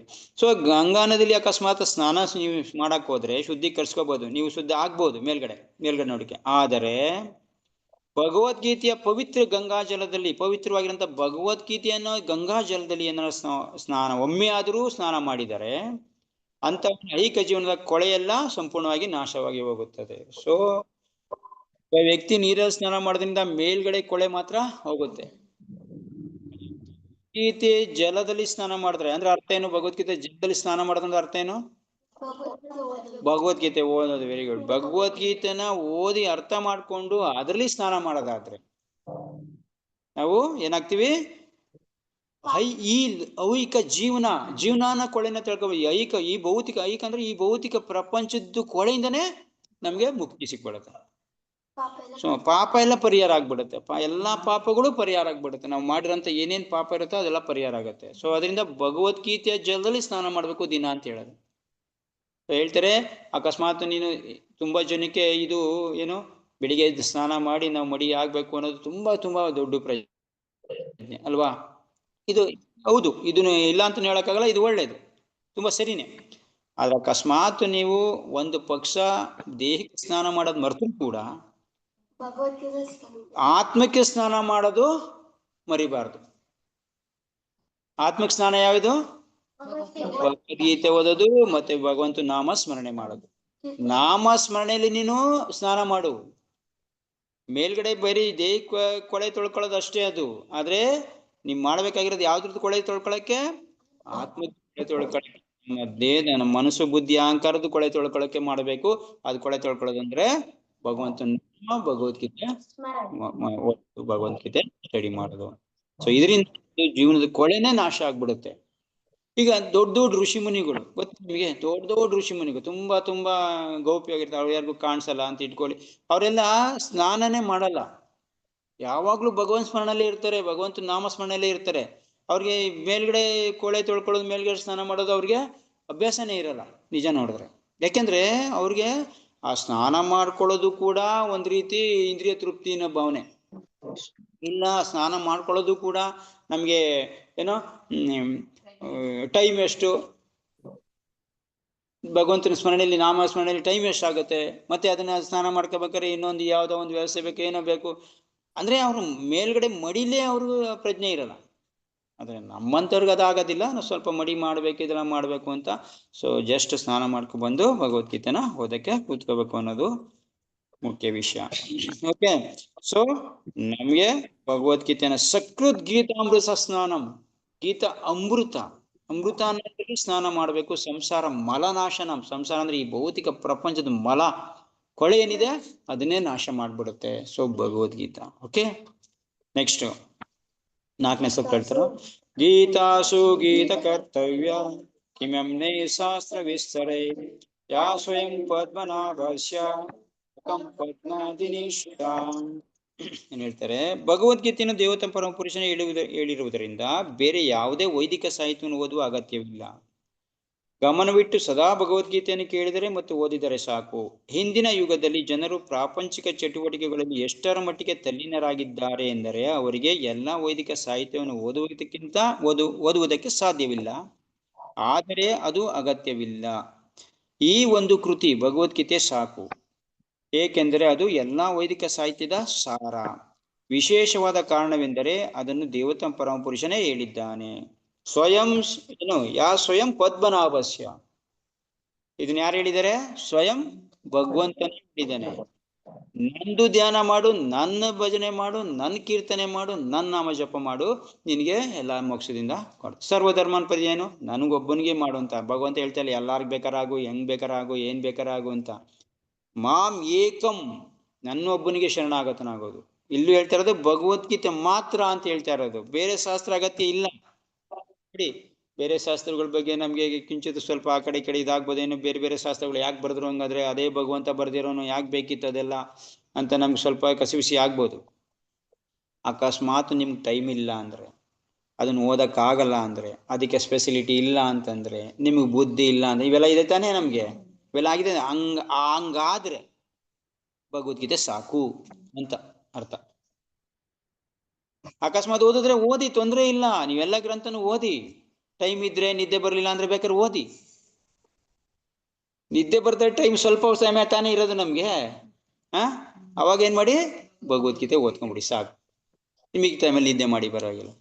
ಇನ್ ಮಿಕ್ಕಿದ ಗ್ರಂಥಗಳನ್ನ ಬೇಕಾದ್ರೆ ತೂಗುಡ್ಸ್ಕೊಂಡಾರ ಓದಿ, ಮಲ್ಕೊಂಡಾರ ಓದಿ, ಏನ್ ಬೇಕಾದ್ರೆ ಮಾಡ್ಕೊಂಡು ಪರವಾಗಿಲ್ಲ. ಅದೇ ಭಗವದ್ಗೀತೆ ಮಾತ್ರ ಏನ್ ಮಾಡ್ಬೇಕು? ಪೂರ್ಣ ಎಚ್ಚರಿಕೆಯಿಂದನೇ ಓದ್ಬೇಕು. ದಯವಿಟ್ಟು ಎಚ್ಚರಿಕೆ ಆಗಿ, ಎಲ್ಲಾರು ಕೇಳ್ತಾ ಇರೋರು, ಇಲ್ಲಿರೋರು ಎಲ್ಲಾರು ದಯವಿಟ್ಟು ಎಚ್ಚರಿಕೆ ಆಗಿ. ಈಗ್ಲೂ ನಿದ್ದೆ ಮಾಡಿದ್ರೆ ಅಕಸ್ಮಾತ್ ಇಲ್ಲಿ ಮೇನ್ ಪಾಯಿಂಟ್ ಅಲ್ಲಿ ನಿದ್ದೆ ಮಾಡ್ಬಿಟ್ರೆ ಹೆಂಗ್ರಿ? ಅಲರ್ಟ್ ಆಗಿರ್ಬೇಕಾಗಿರೋ ಟೈಮಲ್ಲಿ ನಾವ್ ಏನಾರು ಫುಲ್ ಅಲರ್ಟ್ ಆಗಿಲ್ಲ ಅಂತಂದ್ರೆ ಹೆಂಗಿರುತ್ತದು? ಅರ್ಥ ಆಗೋದಿಲ್ಲ. ಏನು ಅಂದ್ರೆ ABCD ಕಲೀಲಿಲ್ಲ ನೀವು ಅಂತಂದ್ರೆ ಹೆಂಗಪ್ಪ ವರ್ಡ್ ಕಲಿತೀರಿ? ಹೆಂಗಪ್ಪ ನೀವು ಸೆಂಟೆನ್ಸ್ ಫಾರ್ಮ್ ಮಾಡ್ತೀರಿ? ABCD ತೂಗಿಸ್ಬಿಟ್ರೆ ಅದಕ್ಕೆ ಇದರಲ್ಲಿ ನೀವು ತುಂಬಾ ಎಚ್ಚರಿಕೆ ಆಗಿರ್ಬೇಕು. ಯಾವುದು? ಭಗವದ್ಗೀತೆ. ಇದು ಮುಖ್ಯವಾಗಿರೋ ಪಾರ್ಟ್. ಇದು ಮುಖ್ಯ ಪಾರ್ಟ್ ಕಲ್ತ್ಕೊಂಡ್ಮೇಲೆ ಆಮೇಲೆ ಬೇಕಾದ್ರೆ ಸ್ವಲ್ಪ ಹೆಂಗ ಆ ಕಡೆ ಈ ಕಡೆ ಹೋಗ್ಬಿಡ್ಲಿ, ಪರವಾಗಿಲ್ಲ. ಸೊ ಅದರಿಂದ ಏನು, ಈ ಭಗವದ್ಗೀತೆ ಅನ್ನೋದು ಸ್ವಯಂ ಭಗವಂತ ಹೇಳಿರೋದು. ಇದು ನೋಡಿ, ಬೇರೆ ಶಾಸ್ತ್ರಗಳೆಲ್ಲ ಸ್ವಲ್ಪ ಆ ಕಡೆ ಈ ಕಡೆ ವೇದವ್ಯಾಸರು ಅಂತ ಭಗವಂತನೇ ಅವನು ಆದ್ರೂ ಕೂಡ ಸ್ವಯಂ ಭಗವಂತ ಅಂತ ಹೇಳ್ತಾ ಇರೋದು ಯಾಕಿಲ್ಲಿ? ಸ್ವಯಂ ಕೃಷ್ಣ, ಎಲ್ಲಾ ಅವತಾರಕ್ಕೂ ಮೂಲ ಪುರುಷ ಆಗಿರೋಂಥ ಕೃಷ್ಣ. ಅದು ಭಗವದ್ಗೀತೆನ ಹೇಳಿರಂತ ಸಂದರ್ಭ ಯಾವುದು? ಪೂರ್ಣ ಪ್ರಮಾಣದಲ್ಲಿ ಭಗವಂತ ಎಲ್ಲಾ ವಿಷಯಗಳನ್ನ ಒಳಗೊಂಡು, ಆ ವಿಷಯಗಳನ್ನ ಪೂರ್ಣ ಪ್ರಮಾಣದಲ್ಲಿ ಅರ್ಜುನ ತುಂಬಾ ಇದಕ್ಕೆ ಹೋಗಿ ಇನ್ನೇನು ನಮ್ಮ ಜೀವನ ನಾನು ಕಳ್ಕೊಂಡ್ಬಿಡ್ಬೇಕು, ಆತ್ಮಹತ್ಯೆ ಮಾಡ್ಕೊಂಡ್ಬಿಡ್ಬೇಕು, ನಾನು ಭಿಕ್ಷೆ ಬಿಡ್ಬೇಕು ಅನ್ನೋ ಸಮಯಕ್ಕೆ ಹೋಗಿ ಹೇಳಿರಂತ ಗ್ರಂಥ ಅಂದ್ರೆ ಭಗವದ್ಗೀತಾ. ಅಂದ್ರೆ ನಿನಗೆ ಎಷ್ಟು ಬೇಕೋ ಆ ಸಮಯಕ್ಕೆ ಅಷ್ಟೇ. ಯುದ್ಧ ಭೂಮಿಲಿ ಎಷ್ಟು ಹೇಳಕ್ಕಾಯ್ತು ಅರ್ಜುನಿಗೆ ಭಗವಂತ? ಏನ್ 35 ನಿಮಿಷದಲ್ಲಿ ಭಗವದ್ಗೀತೆ ಹೇಳಿದ್ದು, ಈ ಸಮಯ ಮಾತ್ರ ಇದ್ದಿದ್ದು. ಇವಾಗ ನಮಗೂ ಜೀವನ ಹಂಗೆ ಇದೆ, ಕಲಿಯುಗ, ನಮ್ಗೆ ತುಂಬಾ ತೊಂದರೆ ಇದೆ. ಯಾವ್ದಕ್ಕೂ ಟೈಮ್ ಇಲ್ಲ, ಎಲ್ಲಾದು ಫಾಸ್ಟ್ ಫುಡ್, ಎಲ್ಲಾದು ಹಂಗಾಗ್ಬೇಕು ಹಿಂಗಾಗ್ಬೇಕು ಅನ್ನೋ ಯಾವ್ದ್ರಲ್ಲೂ ಸತ್ವ ಇಲ್ಲ, ಯಾವ್ದ್ರಲ್ಲೂ ಶಕ್ತಿ ಇಲ್ಲ, ಗುಣ ಇಲ್ಲ, ರೂಪ ಇಲ್ಲ, ಏನಿಲ್ಲ. ಇಂಥ ಸಮಯದಲ್ಲಿ ಜಸ್ಟ್ ನೀವು ಇದನ್ನ ತಿಳ್ಕೊಂಡು ಇದರಿಂದ ಪಾರಾಗ್ಬಿಡ್ಬೇಕು ಅಂತಂದ್ರೆ ಇರೋದು ಒಂದೇ ಮಾರ್ಗ, ಭಗವದ್ಗೀತೆ. ಭಗವದ್ಗೀತೆ ಒಂದೇ ಮಾರ್ಗ. ನೀವು ಜಸ್ಟ್ ಇಮಿಡಿಯೇಟ್ ಆಗಿ ಪಾಸ್ ಆಗ್ಬಿಡ್ಬೇಕು ಅಂತಂದ್ರೆ. ಇದು ಈ ಕಲಿಯುಗ ಯಾವ ತರ ಇದೆ ಅಂತಂದ್ರೆ, ಯಾವ ಸಮಯದಲ್ಲಿ ಏನಾಗುತ್ತೋ ನಿಮ್ಗೆ ಗೊತ್ತಿಲ್ಲ, ನಮಗ್ ಗೊತ್ತಿಲ್ಲ. ಹೌದಾ? ಗೊತ್ತಿದ್ಯಾ? ಯಾವ ಸಮಯದಲ್ಲಿ ಎಂತ ಒಂದ್ ಪರಿಸ್ಥಿತಿ ಬರುತ್ತೋ ಗೊತ್ತಿಲ್ಲ. ಯಾವ ಸಮಯದಲ್ಲಿ ಯಾವ ಬಾಂಬ್ಗಳು ಮಡಿಕೊಂಡಿದ್ದಾನೆ, ಯಾವ ಬಾಂಬ್ ಹಾಕ್ಬಿಡ್ತಾನೋ, ಏನ್ ಹಾಕ್ಬಿಡ್ತಾನೋ ಅದು ಗೊತ್ತಿಲ್ಲ. ಯಾವ ರಾಜಕೀಯ ವ್ಯಕ್ತಿ ಬಂದ್ಬಿಟ್ಟು ಏನ್ ಚೇಂಜ್ ಮಾಡ್ಬಿಡ್ತಾನೋ ಗೊತ್ತಿಲ್ಲ. ಸೊ ನಮ್ಮ ದೇಹದ ಪರಿಸ್ಥಿತಿನ ನೋಡ್ಕೊಂಡ್ರು ಕೂಡ ಇವತ್ತು ಕಾಯಿಲೆಗಳು ಹಿಂಗ್ ಇರ್ತಾವೆ, ನಾಳೆ ಲಕ್ಕು ಹೊಡೆದು ಏನಾಗ್ತಾನೋ ಗೊತ್ತಿಲ್ಲ, ಹೇಳಕ್ಕೆ ಆಗೋದಿಲ್ಲ. ಯಾಕಂದ್ರೆ ಶುಗರ್ ಪಿಪಿಆರ್ ಜಾಸ್ತಿ, ಇವತ್ತಿದ್ದವ್ರು ನಾಳೆ ಇಲ್ಲ. ಸೊ ಈ ಪರಿಸ್ಥಿತಿಲಿ ನೀವೇನ್ ಮಾಡ್ಬೇಕು? ಭಗವದ್ಗೀತೆ ಒಂದೇ ನಮ್ಗೆ ಗುರಿ, ದಾರಿ.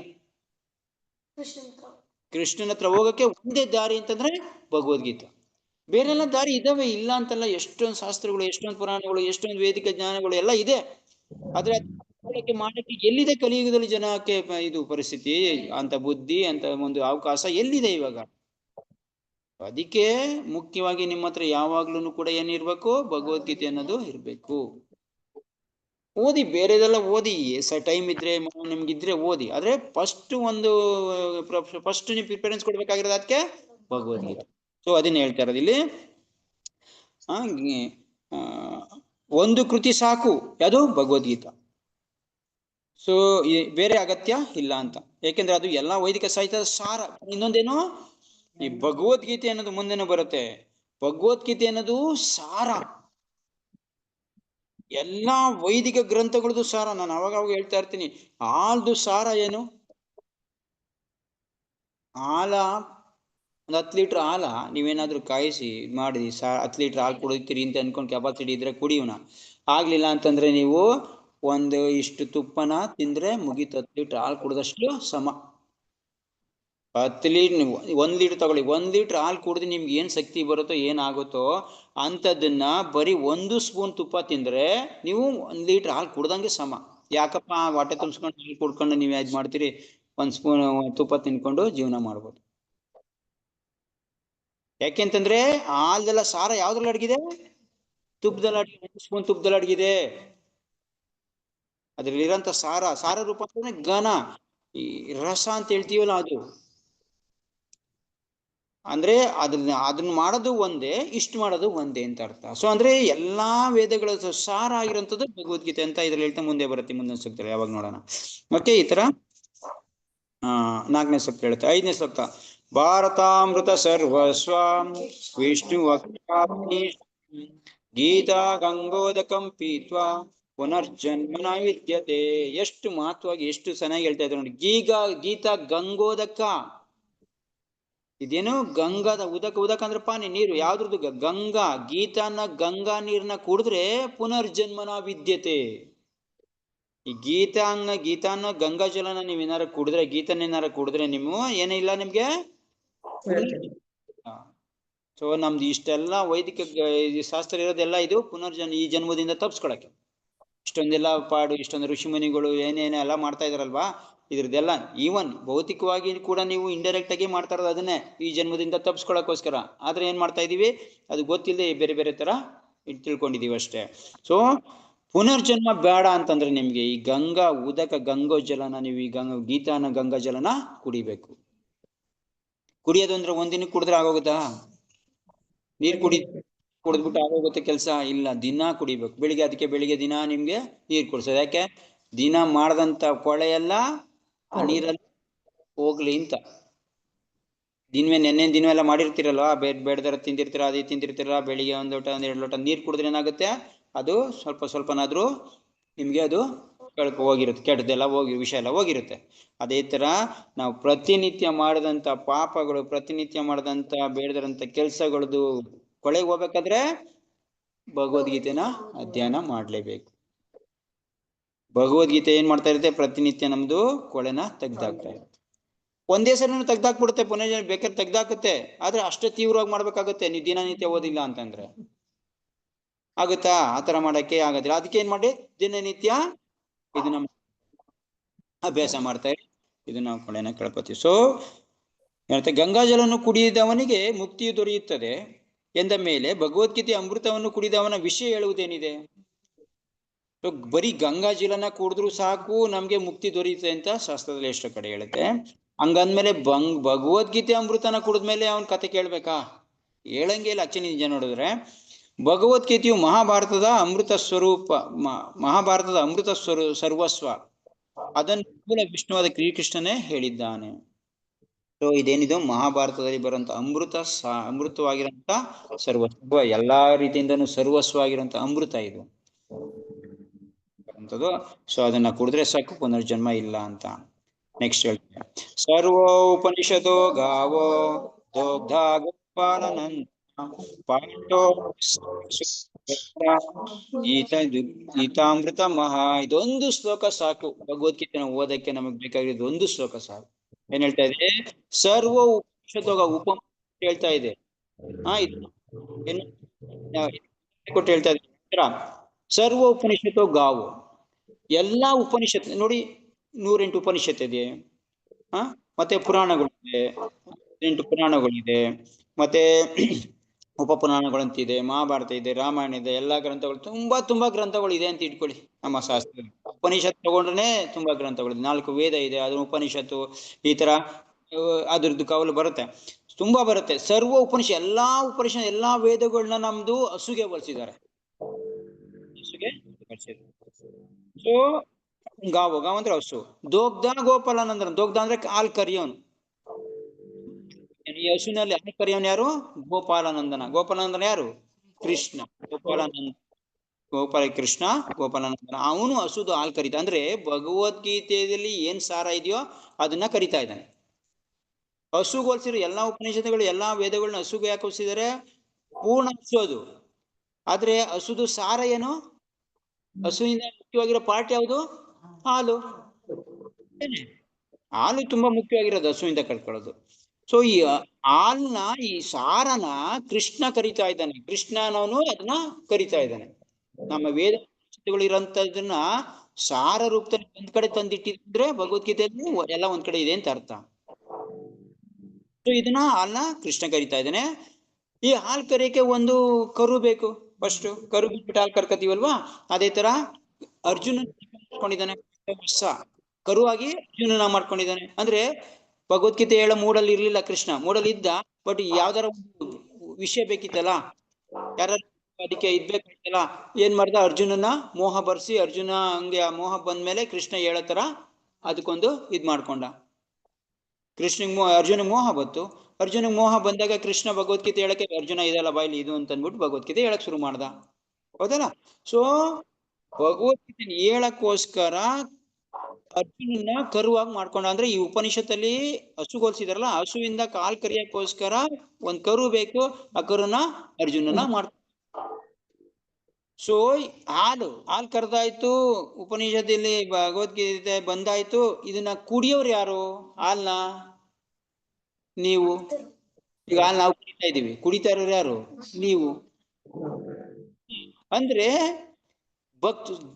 ಏನು? ಸುಧೀರ್ ಭಕ್ತ ದುಗ್ಧ ಗೀತಾಮೃತ ಮಹತ್. ಯಾರು ತುಂಬಾ ಭಕ್ತರಾಗಿದ್ದಾರೋ, ನೋಡಿ ಸುಧೀರ್ ಅಂತಂದ್ರೆ ತುಂಬಾ ಬುದ್ಧಿವಂತರು. ತುಂಬಾ ಯಾರು ದುಗ್ಧ ಭೋಕ್ತ ಅಂದ್ರೆ ಅದನ್ನ ಭೋಗ ಮಾಡೋರು. ಸುಧೀರ್ ಭಕ್ತ ದುಗ್ಧ, ಇದನ್ನ ದುಗ್ಧ ಅಂದ್ರೆ ಕುಡಿಯೋದು. ದುಗ್ಧ ಗೀತಾ ಅಮೃತ ಮಹತ್. ಈ ಕರೆದಂತ ಹಾಲ್ನ ಯಾರು ಕರಿತಾ ಇದಾರೆ? ಯಾರು ಹಾಲು ಯಾವ್ದು ಇಲ್ಲಿ? ಭಗವದ್ಗೀತಾ. ಶಾಸ್ತ್ರಗಳು ಯಾವ್ದಕ್ಕೆ ಹೋಲಿಸಿದ್ರೆ? ಹಸುಗೆ ಕರಿತಾರ. ಅದನ್ನ ತಂದವನು ಕೃಷ್ಣ. ಯಾರು? ಅರ್ಜುನ. ಕುಡಿತಾ ಇರೋರು ಯಾರು? ನಾವು. ನೋಡಿ ಎಷ್ಟು ಉಪಮಾನ ಎಷ್ಟು ಚೆನ್ನಾಗಿದೆ ಅಂತ. ಈ ಗೀತಾ ಅಂತ ಅಮೃತನ ಯಾರು ಕುಡಿತಾ ಇದಾರೆ? ಪಾಪ ಯಾರೋ ಶ್ರಮ ಪಟ್ರು. ಕುಡಿತಾವ್ರ ಯಾರು? ನೋಡಿ ಭಕ್ತನ ಹೆಂಗಿದೆ ಅಂತ. ಏನು ಕಷ್ಟ ಪಡ್ಲಿಲ್ಲ ಪಾರ್ಟಿ ಅವನು, ಜಸ್ಟ್ ಅವನು ಕುಡಿತಾ ಗೀತಾ ಅಮೃತ ಮಹತ್ವನ ಈಗ ಅವನು ಕುಡಿತ. ಪಾಪ ಗ್ರಂಥಗಳು ಬರ್ದವ್ರು ಯಾರೋ ಪಾಪ ಅರ್ಜುನ ಅಷ್ಟೊಂದು ಸಮ ಪಟ್ಕೊಂಡು ಕರುವಾದ. ಇಲ್ಲಿ ಕೃಷ್ಣ ನೋಡಿದ್ರೆ ಅಷ್ಟು ಕಷ್ಟ ಪಡ್ಕೊಂಡು ಕರ್ದ ಒಂದ್ ಬಿಟ್ರು ಕುಡಿತಾ ಇದ್ರೆ ಯಾರೋ ಸುಖ ಪಡ್ತಾರೋ ಯಾರು? ಆ ಸುಖ ಈ ನೋಡಿ ಈ ಸುಖ ಪಡಿಯಕ್ಕೆ ಭಕ್ತರು ಎಷ್ಟು ಮುಂದಾಗಿರ್ಬೇಕು? ದಿನ ಹಾಲು ಕುಡಿತಂದ್ರೆ ಏನೋ ಕಾಫಿ ಟೀ ಕುಡಿತೀನಿ ಅಂತ ಏನ್ ಮಾಡೋದಂತವ್ರಿಗೆ? ಈಗ ದಿನ ನಾವೇನ್ ಹೇಳ್ತಾ ಇದೀವಿ? ದಿನ ಭಗವದ್ಗೀತೆ ಹೋದ್ರಪ್ಪ, ಭಗವದ್ಗೀತೆ ಹಾಲ್ನ ಈ ಅಮೃತದಂತ ಹಾಲ್ನ ಕುಡಿರಪ್ಪ ಅಂತ ಹೇಳ್ತಾ ಇದ್ರೆ, ಇಲ್ಲ ನಾ ಕಾಫಿ ಟೀ ಕುಡಿತೀನಿ ಪೆಟ್ಟಿ ಅಂಗಡಿ ಹತ್ರ ಹೋಗ್ಬಿಟ್ಟು ಅಂತಂದ್ರೆ ಏನ್ ಮಾಡಕ್ಕಾಗತ್ತೆ? ಹಂಗೆ ತಾನೇ ಜನ ಆಗ್ತಾ ಇರೋದು ಈ ಕಾಲದಲ್ಲಿ. ಮನೇಲಿ ಹಾಲ್ನ ತಗೊಂಡೋಗಿ ಡೈರಿಗೆ ಹಾಕ್ಬಿಟ್ಟು ಆ ಕಡೆಯಿಂದ ಕಾಫಿ ಟೀ ಪೌಡರ್ ತಂದ್ಬಿಟ್ಟು ಮನೇಲಿ ಅದೇ ಒಂದು ಇಷ್ಟ ಹಾಲ್ಗೆ ಕಾಫಿ ಪುಡಿ ಹಾಕೊಂಡು ಸಕ್ಕರೆ ಹಾಕೊಂಡು ನಾವು ವಿಷ ಬೆರೆಸ್ಕೊಂಡು ಕುಡಿತಾ ಇದ್ದಾರೆ. ಸೊ ಇದು ಕಲಿಯುಗದ್ದು, ಏನ್ ಮಾಡಕ್ಕಾಗಲ್ಲ. ಸೊ ನೋಡಿ ಗೀತಾ ಮಹಾತ್ಮನ ಕುಡಿದ್ರು ಭಕ್ತರಾಗಿರೋರು, ಅದಕ್ಕೆ ಭಕ್ತರಾಗಿ ಅಂತಾರೆ. ಈ ಅಮೃತನ ಕುಡಿಯಕ್ಕೋಸ್ಕರ ಭಕ್ತರಾಗಿ. ಯಾವ ಅಮೃತ? ಗೀತೆಯನ್ನು ಅಂತ ಅಮೃತನ ಕುಡಿಯಕ್ಕೆ. ಓಕೆ, ಸೊ ಇದು ಮಹತ್ವ ಭಗವದ್ಗೀತೆದು. ಪೂರ್ಣವಾಗಿರೋಂಥ ಒಂದು ಏನು ಭಗವದ್ಗೀತೆ ಮಹತ್ವ ಯಾವುದು? ಭಗವದ್ಗೀತೆನ ಓದೋದ್ರಿಂದ ಏನ್ ಬರುತ್ತೆ? ಈ ಶ್ಲೋಕ ಓದ್ಬೇಕು. ಭಗವದ್ಗೀತೆದು ಸಾರ ಅಂದ್ರೆ ಇಡೀ ನಮ್ಮ ವೇದಗಳದ್ದು ಸಾರ ಒಂದು ಕಡೆ ಇದೆ ಭಗವದ್ಗೀತೆಯಲ್ಲಿ. ಇದು ಸಾರವಾಗಿದೆ ಅಷ್ಟೇ, ಅಂದ್ರೆ ಒಂದ್ ಕಡೆ ಇದೆ ಅಲ್ಲ, ಒಂದೊಂದೇ ಶ್ಲೋಕದಲ್ಲಿ ಇದೆ. ಬೇರೆ ಗ್ರಂಥಗಳು ಏನ್ ಮಾಡಿದೆ ಅದನ್ನ, ಈಗ ಭಾಗವತಂ ಏನಿದೆ ಒಂದು ಶ್ಲೋಕನ ವಿಸ್ತಾರ ಮಾಡಿದೆ, ಅದು ಒಂದು ಚಾಪ್ಟರ್ ಮಾಡಿದೆ, ಇಲ್ಲ 10-15 ಶ್ಲೋಕದಲ್ಲಿ ಹೇಳುತ್ತೆ, 2 ಚಾಪ್ಟರ್ ಅಲ್ಲಿ ಹೇಳುತ್ತೆ, 3 ಚಾಪ್ಟರ್ ಅಲ್ಲಿ ಹೇಳುತ್ತೆ. ಬರೀ ಒಂದೇ ವಿಷಯ. ಭಗವದ್ಗೀತೆ ಕೃಷ್ಣ ಹೇಳ್ಬಿಟ್ಟಿದ್ದಾನೆ ಅಷ್ಟೇ, ಸರ್ವಧರ್ಮಾನ್ ಪರಿತ್ಯಜ್ಯ ಅಷ್ಟೇ ಹೇಳ್ಬಿದ್ದಾನೆ. ಅದನ್ನ ಇಡೀ ಒಂದು ಶಾಸ್ತ್ರ, ಇಡೀ ಒಂದು ಗ್ರಂಥನೇ ಅದಕ್ಕೆ ಎಕ್ಸ್ಪ್ಲೇನ್ ಅಷ್ಟೇ. ಸೊ ಭಗವದ್ಗೀತೆ ಕೃಷ್ಣ ಏನ್ ಮಾಡಿದ್ದಾನೆ ಅದನ್ನ ಸಾರ ರೂಪದಲ್ಲಿ ನಮ್ಗೆ ಕೊಟ್ಬಿಟ್ಟಿದ್ದಾನೆ. ಇದು ಮುಖ್ಯ. ಓಕೆ, ಮತ್ತೆ ಲಾಸ್ಟ್ ಅಲ್ಲಿ ಹೇಳುತ್ತೆ ಗೀತಾ ಮಹಾತ್ಮೆದು ಲಾಸ್ಟ್ ಶ್ಲೋಕ ಏನು? ಏಕಂ ಶಾಸ್ತ್ರಂ ದೇವಕಿ ಪುತ್ರ ಗೀತಂ ಏಕೋ ದೇವಕಿ ಪುತ್ರ ಏವ ಏಕೋ ಮಂತ್ರಸ್ಯ ನಾಮಾನಿ ಯಾನಿ ಮೈಪಿಕಂ ತಸ್ಯ ದೇವಸ್ಯ ದೇವ. ನಮ್ಗೆ ಏಕೋ ಶಾಸ್ತ್ರ, ಒಂದೇ ಶಾಸ್ತ್ರ ಸಾಕು, ಒಂದೇ ಗೀತೆ. ಸರಿ, ಏಕಂ ಶಾಸ್ತ್ರಂ ದೇವಕಿ ಪುತ್ರ, ಏಕಂ ಶಾಸ್ತ್ರ ಒಂದೇ ಶಾಸ್ತ್ರ ಸಾಕು ನಮ್ಗೆ. ಯಾವುದು? ದೇವಕಿ ಗೀತಂ. ದೇವಕಿ ಪುತ್ರ ಯಾರು? ಕೃಷ್ಣ ಇರುವಂತ ಗೀತೆ ಏನು? ಭಗವದ್ಗೀತೆ ಸಾಕು, ಒಂದೇ ಶಾಸ್ತ್ರ ಸಾಕು, ಬೇರೆ ಯಾವ್ದು ಅಗತ್ಯ ಇಲ್ಲ. ಮತ್ತೆ ಏಕೋ ದೇವಕಿ ಪುತ್ರ ಏವ. ಏಕೋ ದೇವ ಅಂದ್ರೆ ಭಗವಂತ, ದೇವರು ಒಬ್ಬನೇ ಸಾಕು. ಯಾರು? ದೇವಕಿ ಪುತ್ರ ಕೃಷ್ಣ, ಅವನ್. ಏಕೋ ಮಂತ್ರಸ್ಯ ನಾಮಾನಿ, ಒಂದೇ ಮಂತ್ರ ಸಾಕು. ಏನು? ನಾಮಾನಿ, ಅವಂದು ನಾಮ. ಹರೇ ಕೃಷ್ಣ ಹರೇ ಕೃಷ್ಣ ಕೃಷ್ಣ ಕೃಷ್ಣ ಹರಿ ಹರಿ ರಾಮ ರಾಮ. ಈ ಮಂತ್ರಕ್ಕೆ ನಾಮಾನಿ ಸಾಕು, ಒಂದ್ ಮಂತ್ರ ಸಾಕು. 25 ಮಂತ್ರ ಕಟ್ಕೊಂಡು ಏನು ಆಗ್ಬೇಕಾಗಿಲ್ಲ ನಮ್ಗೆ. ಮಹಾಮಂತ್ರ ಒಂದೇ ಸಾಕು. ಈಗ ಒಂದೊಂದ್ಸಲಿ ಕೋಕಾ ಕೋಲಾ ಇವರು ಮಹಾಕೋಲ ಅಂತ ಬಿಡ್ತಾರೆ. ಏನೇ ಕೋಲಾಗಳು ಕುಡಿತಿರೋ ಆ ಕೋಲ ಈ ಕೋಲ, ಚಿಕ್ಕ ಕೋಲ, ಪೆಟ್ಟಿ ಕೋಲ, ಅವು ಅದಕ್ಕಿಂತ ಒಂದೇ ಕೋಲ ಏನೋ ದೊಡ್ಡ ಬಾಟ್ಲು 2 ಲೀಟರ್ ಬಾಟ್ಲು ಫುಲ್ ಅದೇ ಸಾಕು. ಅದನ್ನು ಇಡೀ ಫ್ಯಾಮಿಲಿ ಪ್ಯಾಕ್ ಕೊಡ್ತಾರೆ ನೋಡ್ತಾ, ಅದು ತಗೊಂಡ್ರೆ ಇಡೀ ಫ್ಯಾಮಿಲಿಗೆ ಆಗುತ್ತೆ. ಅದ ತಗೊಳೋದು ಇದು ತಗೊಳೋದು ಬೇಕಾಗಿಲ್ಲ, ಕಾಸು ಉಳಿಸ್ಬೋದು ನೀವು. ಕಡೆ 10 ರೂಪಾಯಿ ಫ್ಯಾಮಿಲಿ ಪ್ಯಾಕ್ ಅಂತ ಕೊಡ್ತಾರೆ, ಎಲ್ಲಾರು ತಗೊಂಡು ಕುಡಿದ್ರಿಂದ. ಹೌದಾ? ಅದೇ ತರ ಇಲ್ಲಿ ಎಲ್ಲಾ ಮಂತ್ರ, ಆ ಮಂತ್ರ, ಈ ಅದಕ್ಕೊಂದ್ ಮಂತ್ರ, ಅದಕ್ಕೊಂದ್ ಮಂತ್ರ, ಈ ಒಂದು ಏನು ಈಗ ಎಂತದ್ದು ಧನುರ್ಮಾಸಕ್ಕೊಂದ್ ಮಂತ್ರ, ಇನ್ನೊಂದ್ ಮಾಸಕ್ಕೊಂದ್ ಮಂತ್ರ, ನರಸಿಂಹ ಇದ್ರ ಮಂತ್ರ ಯಾವುದು, ಬೇರೆ ಬೇರೆ ಮಂತ್ರಗಳೆಲ್ಲ ಇದೆಯಲ್ಲ, ಉಗ್ರ ವೀರ್ಯ ಮಹಾವಿಷ್ಣು. ಅಫ್ಕೋರ್ಸ್ ಬೇರೆ ನಮ್ಮ ವೈದಿಕ ಶಾಸ್ತ್ರದ ಮಂತ್ರಕ್ಕೆ, ಎಲ್ಲಾ ಮಂತ್ರಕ್ಕಿನ್ನ ಒಂದೇ ಮಂತ್ರ ಯಾವುದು? ನಾಮಾನಿ ಹರೇ ಕೃಷ್ಣ ಮಂತ್ರ. ಯಾನಿ ಕರ್ಮೈಪ್ಯಕಂ ತಸ್ಯ ದೇವಸ್ಯ ಸೇವಾ. ಒಂದೇ ಕೆಲಸ ಆಗ್ಬೇಕು ಕರ್ಮ, ನಮ್ ಕರ್ಮ ಒಂದೇ ಕೆಲಸ ಆಗ್ಬೇಕು. ಏನು? ದೇವಸ್ಯ ಸೇವಾ, ಭಗವಂತ ಕೃಷ್ಣಂದು ಕೆಲಸ ಆಗ್ಬೇಕು, ಸೇವೆ ಆಗ್ಬೇಕು, ಅದೇ ಕೆಲಸ ಆಗ್ಬೇಕು ನಮ್ದು. ಕರ್ಮೈಪ್ಯಕಂ ದೇವಸ್ಯ ಸೇವಾ. ಏನು? ತಸ್ಯ ಅವಂದು ಯಾರು? ತಸ್ಯ ಕೃಷ್ಣಂದು ಕೃಷ್ಣಂದು ದೇವಸ್ಯ ಸೇವಾ ನಮ್ಗಾಗ್ಬೇಕು. ಅದೇ ಕೆಲಸ ಆಗ್ಬೇಕು ನಮ್ದು. ಕಾರ್ಯ ಅಂತಂದ್ರೆ ಒಂದೇ ಕಾರ್ಯ, ಅದು ಅಂತಂದ್ರೆ ಕೃಷ್ಣನ ಕಾರ್ಯ.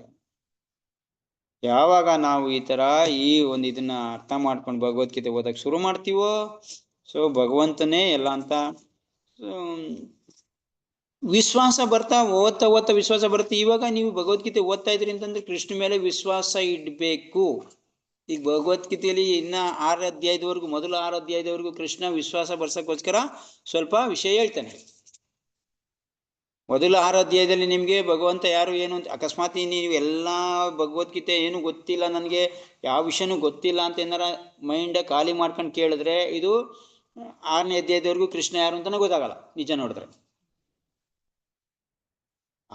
ಯಾವಾಗ 6, 7ನೇ ಅಧ್ಯಾಯದಿಂದನೇ ಕೃಷ್ಣ ತನ್ನ ಬಗ್ಗೆ ಹೇಳ್ಕೊಳಕ್ ಶುರು ಮಾಡೋದು. 4ನೇ ಅಧ್ಯಾಯದಲ್ಲಿ ಸ್ವಲ್ಪ ಹೇಳ್ತಾನೆ ಅಷ್ಟೇ, ಅದು ಪೂರ್ಣ ಪ್ರಮಾಣದಲ್ಲಿ ಹೇಳಲ್ಲ, ಸ್ವಲ್ಪ. ಇನ್ನು 6ನೇ 7ನೇ ಅಧ್ಯಾಯದಿಂದ ಅವನು ಪೂರ್ಣ ಅವನ ಬಗ್ಗೆ ಹೇಳ್ಕೊಳಕ್ ಹೋಗೋದು.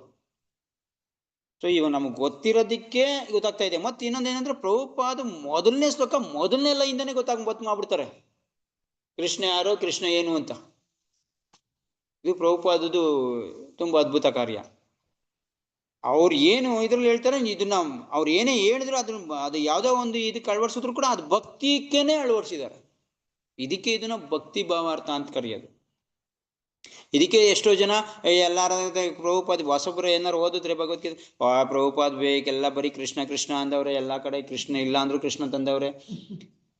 ಅಲ್ಲಿ ಹೇಳಿದ್ರೆ ಮನ್ಸನ್ ಬಗ್ಗೆ ಧ್ಯಾನ ಮಾಡು ಅಂತ ಹೇಳ್ತಾರೆ 6ನೇ ಅಧ್ಯಾಯದಲ್ಲಿ. ಅವ್ರು ನೋಡಿದ್ರೆ ಕೃಷ್ಣನ್ ಬಗ್ಗೆ ಮಾಡು, ಕೃಷ್ಣನ್ ಬಗ್ಗೆ ಮಾಡು ಅಂತ ಹೇಳ್ತಾರೆ. ಸೊ ಅದ್ರ ಮೂಲ ರೂಪ ಸ್ವರೂಪ ಬಂದು ಕೃಷ್ಣನ್ ಮಾಡು ಅಂತಾನೆ ಅರ್ಥ ಇರೋದು. ಕೃಷ್ಣ ಅಲ್ಲಿ ಇನ್ನು ಅವನ ಬಗ್ಗೆ ಹೇಳ್ಕೊಳ್ದೇ ಇರೋದ್ರಿಂದ ನೀ ಧ್ಯಾನ ಮಾಡಪ್ಪ ಅಂತ ಹೇಳ್ತಾ ಇದ್ದಾನೆ ಅಷ್ಟೇ. ಕೊನೆಗೆ ಹೇಳ್ತಾನೆ 6ನೇ ಅಧ್ಯಾಯದ ಕೊನೆಗೆ ಏನು, ಎಲ್ಲಾ ಧ್ಯಾನನು ಕೂಡ ನನ್ನ ಬಗ್ಗೆನೇ ಮಾಡ್ಬೇಕು, ನಾನೇ ಧ್ಯಾನದ ಮೂಲ ಅಂದ್ರೆ ಯಾರ ಬಗ್ಗೆ ಧ್ಯಾನ ಮಾಡು ಅಂತ ಹೇಳ್ತಾನಪ್ಪ, ಜ್ಯೋತಿ ಬಗ್ಗೆ ಮಾಡು ಅಂತಾನೆ ಹೇಳ್ತೇನೆ.